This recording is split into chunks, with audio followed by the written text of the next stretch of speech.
alhamdulillahi rabbil alamin nahmaduhu wa nasta'inuhu wa nastaghfiruhu wa nahdihi wa na'udhu billahi ta'ala min shururi anfusina wa min sayyiati a'malina. Man yahdihillahu fala mudilla lahu wa man yudlil fala hadiya lahu. Ashhadu an la ilaha illallah wahdahu la sharika lahu wa ashhadu anna Muhammadan abduhu wa rasuluhu sayyidul khalaiq wal bashar. Allahumma salli wa sallim wa barik ala hadha an-nabil amin wa ala alihi wa ashabihi dhawi shirafil azim.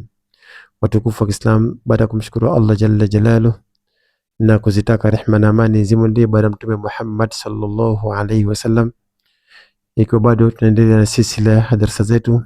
Tunamwomba Allah subhanahu wa ta'ala ajalie darasa hizi ziwe ni zenye kuleta manufaa katika umma huu wa Kiislam inshallah khairi. Ikiwa bado hujabonyeza neno subscribe katika YouTube channel yangu, basi hakikisha unabonyeza neno hilo ili uwe ni mtu wa kwanza kupata kila video nitakayopost. Lakini pia bonyeza na alama ya kengele, bonyeza neno subscribe, bonyeza na alama ya kengele. Inshallah leo nimekuletea faida hii inayopatikana katika suratul Ikhlas.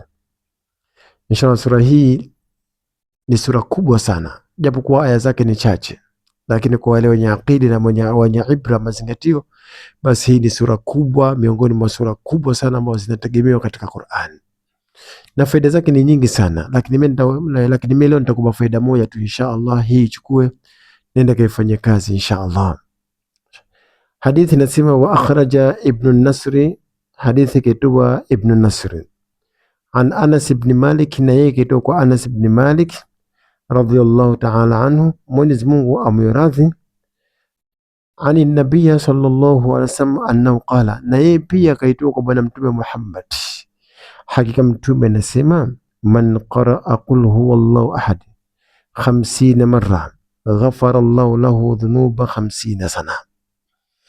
Rasulullah sallallahu alaihi wasallam anasema man qaraa qul huwallahu ahad, mtu yoyote atakayesoma qul huwallahu ahad 50 marra, mara 50, ghafara Allahu lahu dhunuba 50 sana, Mwenyezi Mungu subhanahu wa ta'ala atamsamehe mtu huyo madhambi yake ya miaka 50.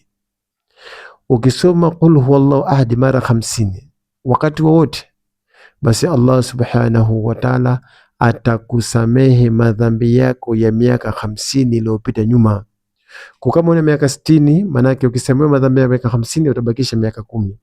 Kama una miaka 50, maana yake madhambi yako yote yaliyopita Allah subhanahu wa ta'ala anakusamehe. Na kama una madhambi na kama una umri chini ya miaka 50, maana yake ndio ushasamehewa kwa sababu hata 50 hujafika. Kwa suratul Ikhlas aya zake ni ngapi? Qul huwallahu ahad Allahu samad lam yalid wa lam yulad wa lam yakul lahu kufuwan ahad. Aya 4 tu hizi, ukizisoma mara 50 kwa siku basi Allah subhanahu wa ta'ala anakusamehe madhambi yako ya miaka 50 yaliyopita nyuma. Kuanza leo au kesho, wakati wote, iwe ni asubuhi, iwe ni mchana, iwe ni usiku, wakati wote unaweza ukazisoma na wala hazina madhara yote, na Mwenyezi Mungu atakusamehe madhambi yako. Kwa insha Allah ukipata klipu hii, share kwa mwenzako, mpe na mwenzako ili yeye apate faida kubwa sana, na Allah atambariki inshallah yeye na wewe ulitoa sadaka, kwa sababu sadaka sio lazima hela. Sadaka ni kitu chochote, hata ukitoa video hii ni sadaka. Hata ukismaili, Mtume anasema watabassamuka inda wajhi akhika sadaka, ukismaili, ukitabassam mbele ya uso wa ndugu yako pia umetoa sadaka. Kwa sadaka ni kitu chochote kile. Kwa inshallah ukipata klipu hii, na wewe toa sadaka ya kwa kushare klipu hii kwa watu wengine, ili nao wapate faida kubwa kama hizi kwa uwezo wa Allah subhanahu wa ta'ala. Mwenyezi Mungu atufanyie pesi, na sina la ziada isipokuwa tukutane katika vipindi vinavyokuja mbele. Subhanaka bihamdika nashhadu an la ilaha illa anta nastaghfiruka wa natubu ilayka. Subhana rabbika rabbil izzati amma yasifun, wassalamu ala al-mursalin, walhamdulillahi rabbil alamin. Wassalamu alaykum wa rahmatullahi wa barakatuh.